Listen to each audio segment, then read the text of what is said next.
Ils ont 12 et 13 ans et ont été mis en examen pour viol en réunion et violence à caractère antisémite. Ces adolescents sont soupçonnés d'avoir violé une adolescente juive âgée de 12 ans samedi dernier à Courbevoie, en région parisienne. Les réactions ont été très nombreuses aujourd'hui jusqu'au sommet de l'État. Ignacio Bordassin, Martin Bornet et Alexandra Guillet. Le calvaire de la jeune fille a commencé dans ce square de Courbevoie.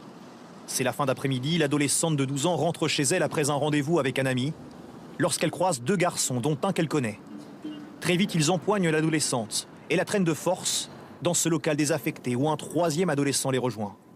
Sur place, l'un d'entre eux l'aurait menacé, l'accusant d'avoir caché qu'elle était juive, comme rapportent les enquêteurs qui ont auditionné la jeune fille. Il lui posait de nombreuses questions sur Israël en l'insultant de sale juive. Il lui a porté des coups sur l'ensemble du corps, il l'a jetée au sol en lui tirant les cheveux. L'adolescente de 12 ans dira aux policiers avoir été violée par deux des trois garçons, âgés de 12 à 13 ans. Deux d'entre eux ont été placés en détention provisoire, le troisième dans un foyer de la protection judiciaire de la jeunesse. Deux sont mis en examen pour viol aggravé en réunion et violence aggravée par le caractère antisémite de l'agression. Le troisième a été placé sous le statut de témoin assisté. Tous restent présumés innocents. Dans le quartier, les rares habitants qui ont accepté de nous parler sont sous le choc. C'est traumatisant, c'est l'âge de ma fille. Et je ne peux pas accepter des jeunes de 12, 13, 14 ans de faire des actes comme ça. Ce drame intervient en pleine campagne des législatives. Tous les bords de la classe politique condamnent ces actes.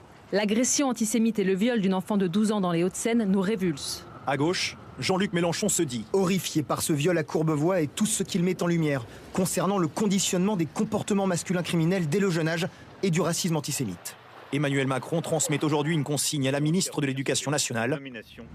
Le président a demandé à Nicole Belloubet qu'un temps d'échange soit organisé dans toutes les écoles sur la lutte contre l'antisémitisme et le racisme pour que les discours de haine aux lourdes conséquences ne s'y infiltrent pas.